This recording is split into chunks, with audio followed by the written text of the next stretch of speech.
Good morning and welcome to the Solaris Oilfield Infrastructure Third Quarter 2023 Earnings Conference Call. All participants will be in listen-only mode. Should you need assistance, please signal conference specialist by pressing the star key followed by 0. After today's presentation, there will be an opportunity to ask questions. To ask a question, you may press star then 1 on your touch-tone phone. To withdraw your question, please press star then 2. Please note this event is being recorded. I will now turn the conference over to Emily Voltrick, Director of Finance and Investor Relations. Please go ahead. Good morning and welcome to the Solaris Third Quarter 2023 Earnings Conference Call. Joining us today are our Chairman and CEO, Bill Zartler, our President and CFO, Kyle Ramachandran, and our Senior Vice President of Finance and Investor Relations, Yvonne Fletcher. Before we begin, I'd like to remind you of our standard cautionary remarks regarding the forward-looking nature of some of the statements that we will make today. Such forward-looking statements may include comments regarding future financial results and reflect a number of known and unknown risks. Please refer to our press release issued yesterday, along with other recent public filings with the Securities and Exchange Commission that outline those risks. I would also like to point out that our earnings release and today's conference call will contain discussion of non-GAAP financial measures, which we believe can be useful in evaluating our performance.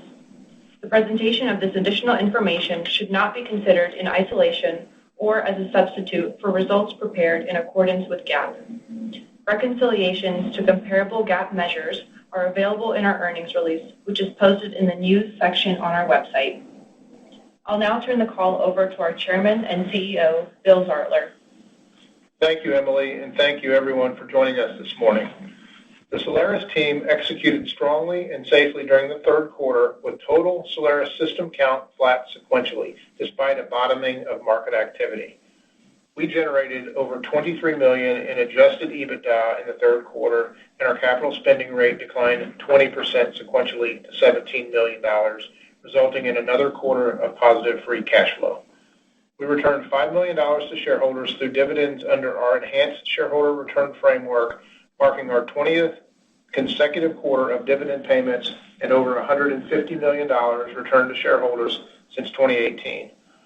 I'm also pleased to share that yesterday our board approved a dividend of 12 cents per share, representing a 9% increase and our 21st consecutive dividend. Turning to the third quarter highlights, we maintained flat activity at 108 fully utilized systems during the quarter, as the drop in frac crews we followed was offset by the deployment of our top fill systems. Our fully utilized top fill systems increased by 6 systems to 33, a year-over-year increase of more than 250%. We followed an average of 67 frac crews during the third quarter, which was down 8% compared to the second quarter and was lower than we anticipated when delivering third quarter guidance. We believe industry activity bottomed in the third quarter, and while current activity has modestly improved, we expect average fourth quarter activity levels to be roughly flat sequentially and could be down slightly depending on the impact from seasonality.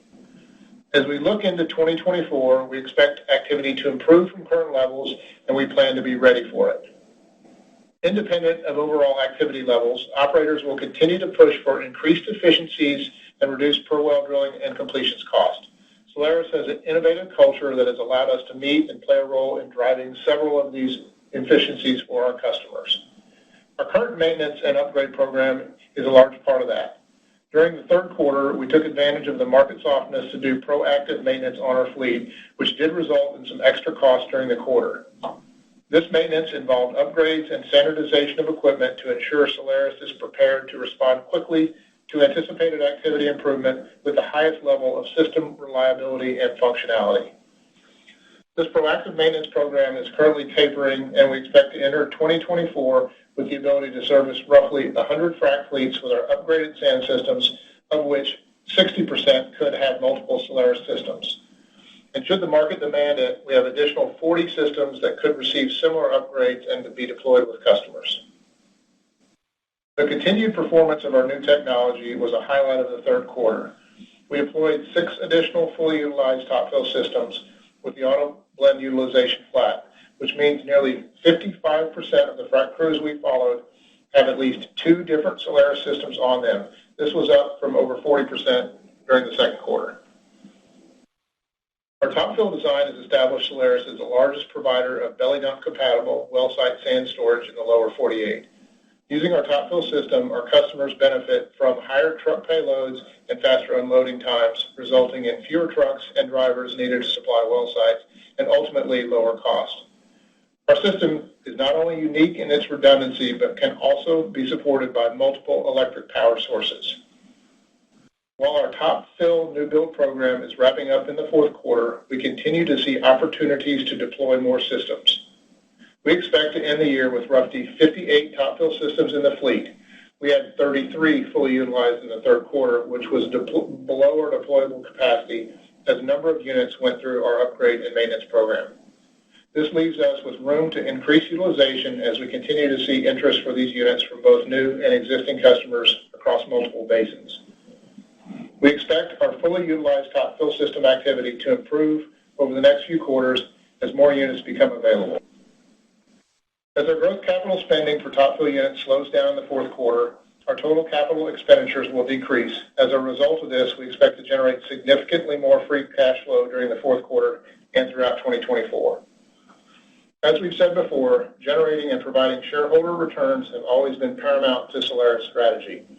We initiated a regular quarterly dividend in 2018, and including our dividend announced yesterday, we have paid 21 consecutive dividends since then. Earlier this year, we committed to a long-term framework for enhancing our existing shareholder returns program by returning at least 50% of free cash flow through dividends and share repurchases.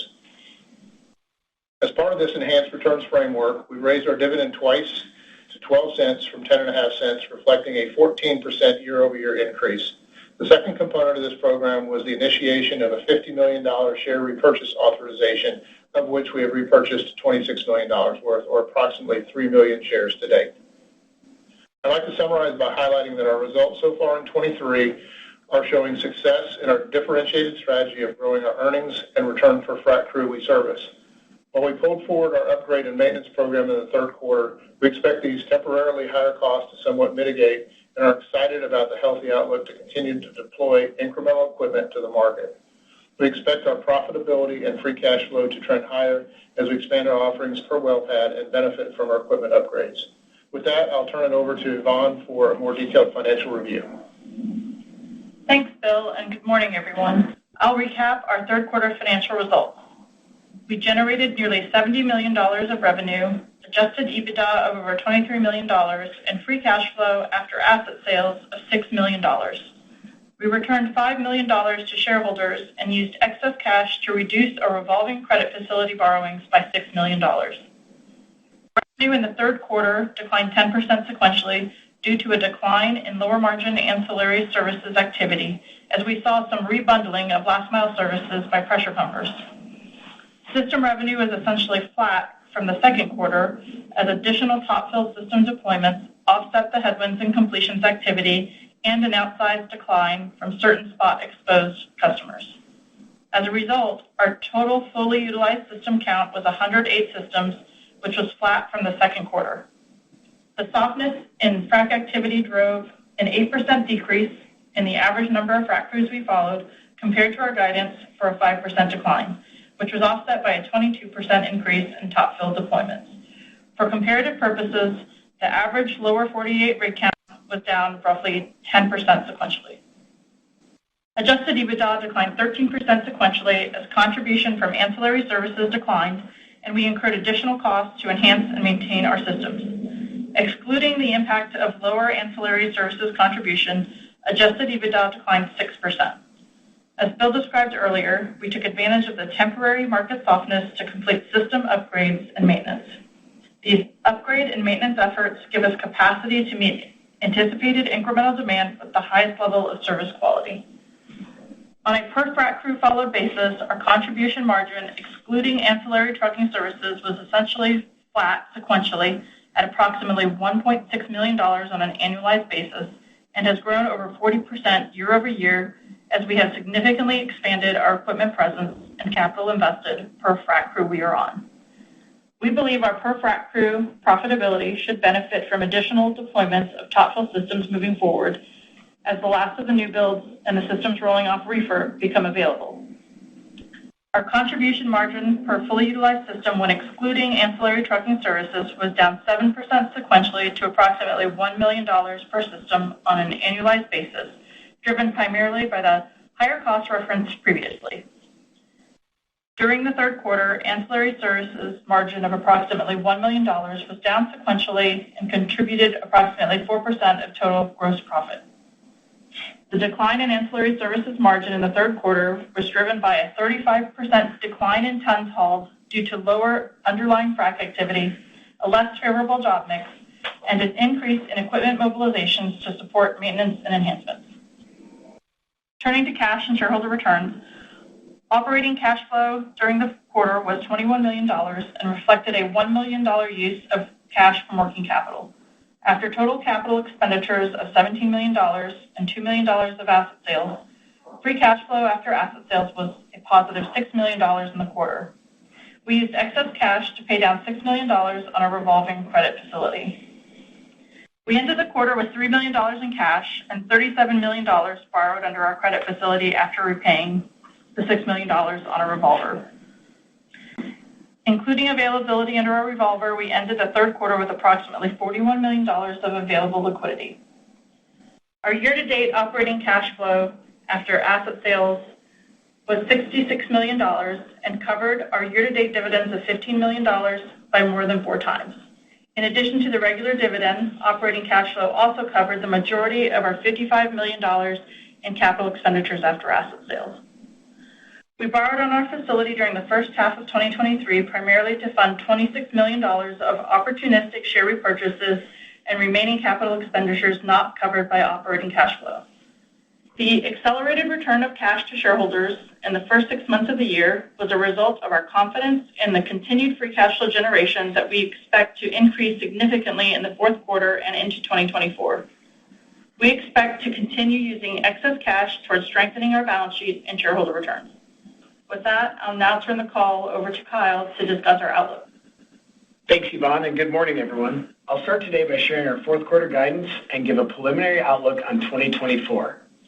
We continue to see strong demand for our new technology offerings and a path to increasing equipment margins. Our activity levels have modestly improved from what we believe was the market's bottom in the third quarter. We expect our total system count in the fourth quarter to be flat sequentially and could be down slightly depending on the impact from seasonality.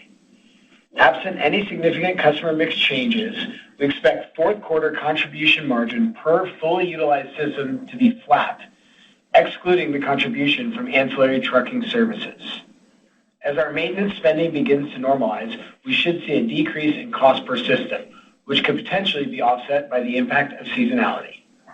We expect contribution from ancillary trucking services to be flat to modestly down sequentially, assuming some seasonal impacts on flat activity levels. SG&A in the fourth quarter is expected to be around $6.8 million. For our capital expenditures outlook, following the initial build-out of our top-fill fleet, our capital spending rate has decreased significantly, which we expect will yield significant cash flow over the coming quarters. For the fourth quarter, we expect capital expenditures to decrease roughly 40% sequentially to approximately $10 million, resulting in full year 2023 capital expenditures to now be around $67 million, which is at the low end of our previously guided range of between $65 and $75 million. In addition to the $2 million in asset sale proceeds we received in the third quarter, we have an agreement in place to sell additional assets no longer used for $3 million. To summarize our fourth quarter outlook, we expect free cash flow to be up significantly. Adjusted EBITDA is expected to be roughly flat, net of CapEx of approximately $10 million. Free cash flow, excluding changes in working capital, should be approximately $13 million in the quarter. We expect to use this cash to continue to pay our dividend, opportunistically look to repurchase shares, and strengthen the balance sheet. Our initial expectation for capital expenditures in 2024 is between $15 and $20 million, which reflects more than a 70% decrease from our capital spending in 2023. This range includes some level of continued growth capital spending as we remain committed to getting in front of operators with solutions that address the changing nature of frac operations while also maintaining a disciplined approach. The strategic investments we've made in our business in the last few years have been instrumental in fueling earnings growth, allowing us to grow cash returns to our shareholders. Our customers place a high premium on technologies that enhance safety, automation, and cost efficiency, and these are the areas we're focused on. With that, we'd be happy to take your questions. We will now begin the question and answer session. To ask a question, you may press star then one on your touchtone phone. If you're using a speakerphone, please pick up your handset before pressing the keys. To withdraw your question, please press star then two. At this time, we'll pause momentarily to assemble our roster.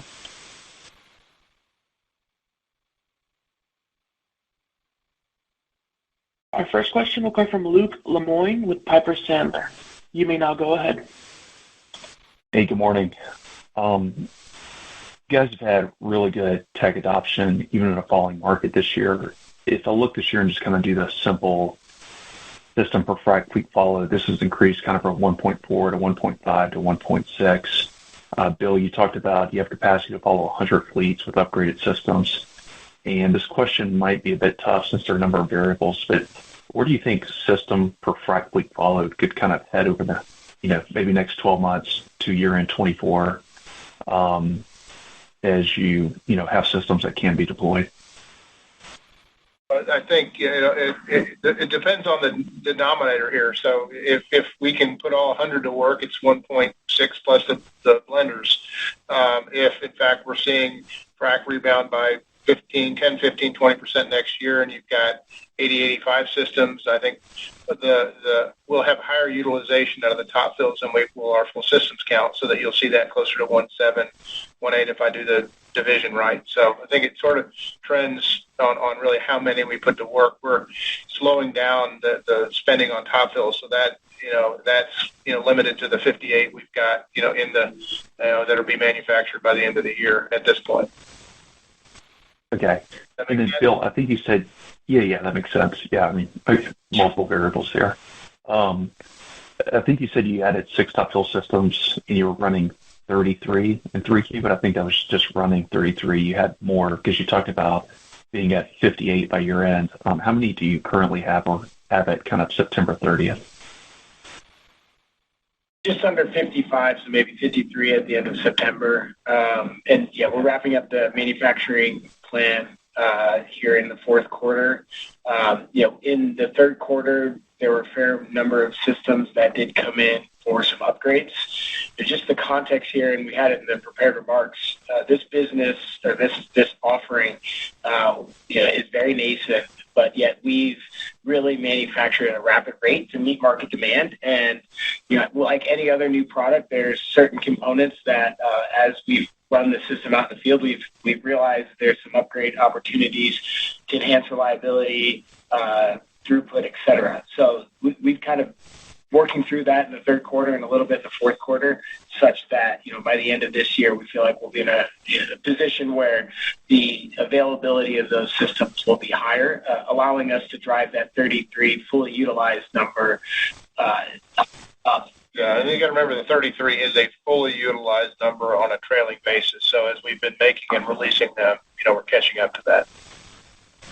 Okay, got it. And then maybe just one more. I think the CapEx for 24 was a good bit lower than probably anyone anticipated, as you've kind of got the fleet prepared for 24 and 23. That aside from probably more dividend increases, what are the other kind of plans for cash flow, Kyle?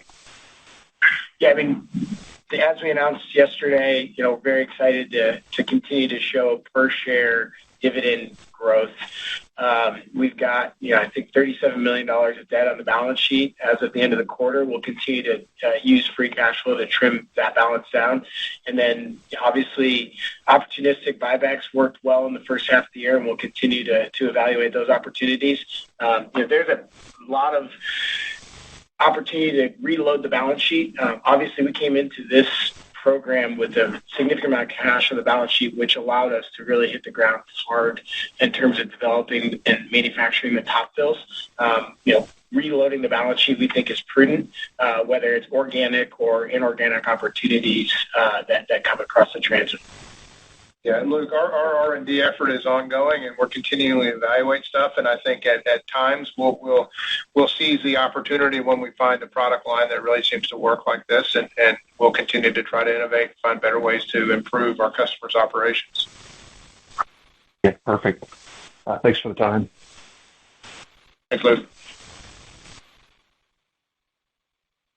Our next question will come from Stephen Gengaro with Stifel. You may now go ahead. Thanks. Good morning, everybody. I think the first question, and you talked a little bit, Kyle, about the fourth quarter. What do you guys, I think, tend to get a little bit of an early look into frac fleets going back to work. What are you seeing just kind of in the market right now as far as pressure pumping activity potentially increasing? I mean, we've heard some frac guys talk about a little bit of, maybe even a little bit of improvement in the fourth quarter and kind of recovery in 24. What are you guys seeing over the next few months as far as deployments? I know you've built some seasonality into your guidance, but as far as actual assets going back to work, what can you add? Yeah, obviously, commodity prices have been very supportive on a relative basis, so that's certainly making everybody feel pretty positive. On the frac side, obviously there's been tremendous consolidation, and I think as you're starting to see some earnings come out, that there are sort of a bifurcation developing in the space. So those that maybe had a lower activity third quarter may have opportunities to pick up some of the spot work, but we're definitely seeing a sort of differentiation there. One of the themes that we continue to see is just pure efficiencies, so people doing more with less. So that theme, I think, ultimately has a little bit of downward pressure on the total demand for capital equipment, not necessarily throughput. So we're not forecasting any sort of significant increase in 24. We do think it is modest from an overall activity standpoint, but we're cautious as to the overall market outlook. What we've been able to demonstrate, I think, is an ability to grow in a market that just doesn't have a ton of organic growth from capital equipment. We've been able to capture more calorie count, more share through the new technology. And, one of the things that's happened over the last 12 months in our business is our last mile business has declined just from an overall volume standpoint. So that's a pretty big piece of leverage or torque that we do have. We don't see it increasing here in the fourth quarter significantly, but if we look back 12 months ago, that was a pretty significant driver in our business that's not here today. To grow there doesn't require capital for the business outside of working capital. We've got the team in place to make that happen, and they've been very successful in providing a high-quality service to our customers. So that's an opportunity we're excited about as well. Thanks. So are you, if I sort of dissect it into frac fleets followed and sort of total fully utilized systems because of the penetration of the new technologies, are you thinking in the fourth quarter, because what I was thinking was you would have some increased penetration of the auto blend and the top fills, but your guidance would suggest then that frac fleets followed actually comes down again, which seems counterintuitive to what I'm hearing as far as a little more frac activity. That's what I'm trying to triangulate. Yeah, I think you hit it on the head. So the guidance implies a slight modest activity reduction, but offset by the new technologies as we continue to show. Okay. All right, good. And we can sort of trend from there. And then the follow-up, when we think about, and this kind of gets funky, and Yvonne did a good job, I think, of breaking this out for us, but when you think about, you strip out ancillary services, underlying pricing trends for the well site storage systems and auto blend, should we think about them as being pretty stable into next year? Yeah, I mean, we're just kicking off sort of next year discussions with customers, so we look forward to talking about that, probably next quarter.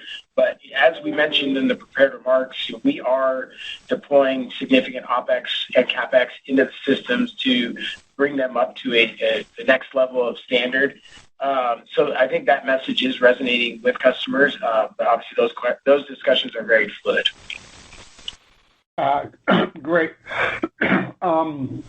I think that is all for me. Thank you.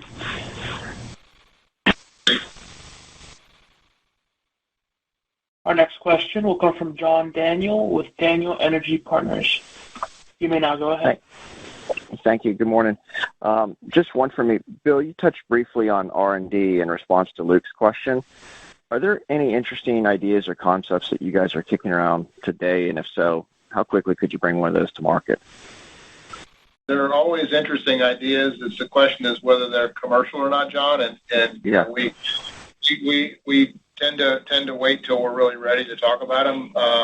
We, especially with the situation we'll have the balance sheet in and the cash situation and our team and our own manufacturing, we can respond very quickly with opportunities at work. I think the top fill is a great example of that, being going from none of them, a year and a half ago to having 35, 33 working last quarter, and that's moving up. So I think we can go quickly if we find something that makes sense.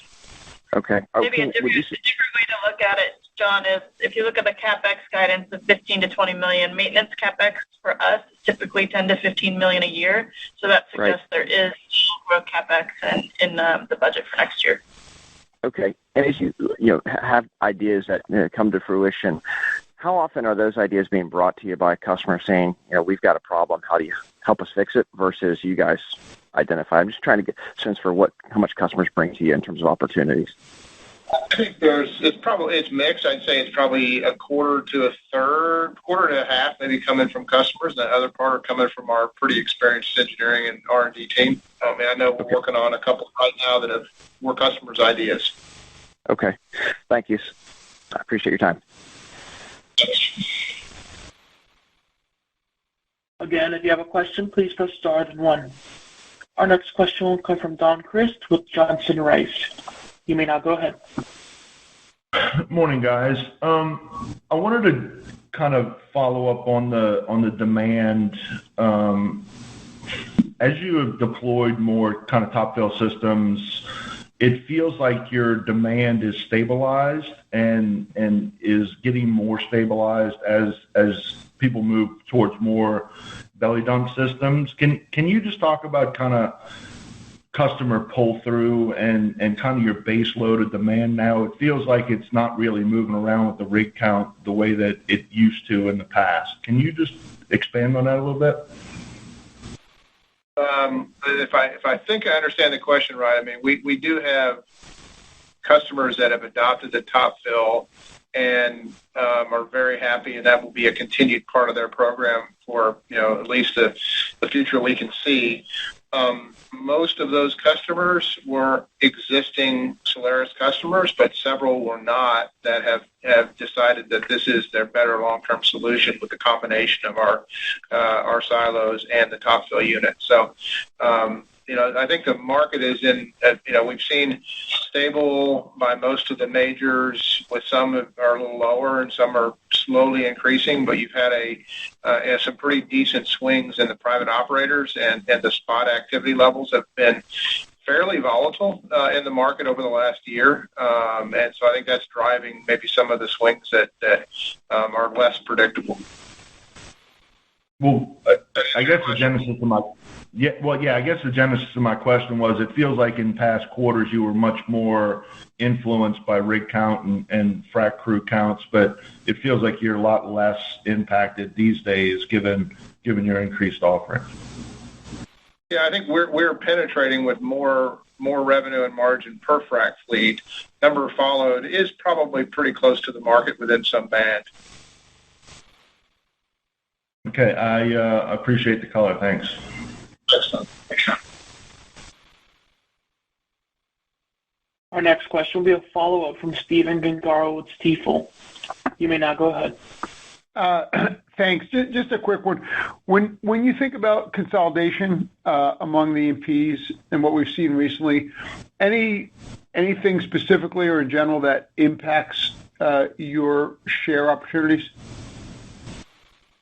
Yeah, I think just one quick comment here. I'm sure Bill will have a view. As there's continued consolidation, you're entering into more sophisticated buying decisions, if you will. with the larger operators, and many of them looking for sort of nationwide service providers. I think what we've done, particularly over the last 12 months, is expanded our footprint. And the Rockies has been an area where we've grown significantly in the last year.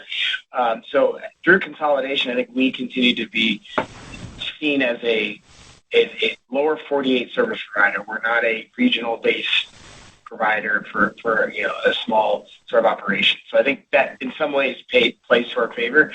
But obviously, one of the things we've seen in different M&A contexts, there's always puts and takes, and we sometimes refer to as cat people and dog people. People like different technologies, and so you have opportunities to win in those consolidation events, and sometimes it comes at a bit of risk or loss. So it's somewhat difficult to handicap in every situation, but on balance, I think we are established as a very well a mature service provider that can grow with the larger operators. Got it. Great. That's good color. Thank you, gentlemen. Okay, thanks. This concludes our question and answer session. I would like to turn the conference back over to Bill Zartler for any closing remarks. Thanks, Anthony. I'd like to conclude our call by thanking all of our employees, our customers, and suppliers for their continued support of Solaris. Our team has done a tremendous work in helping our customers realize the benefits of safer, lower cost, reliable automated solutions we provide. We remain constructive on the long-term commodity and North American outlook and are confident that we will continue to deliver on our earnings growth and cash strategy. Thank you. Stay safe. The conference is now concluded. Thank you for attending today's presentation. You may now disconnect.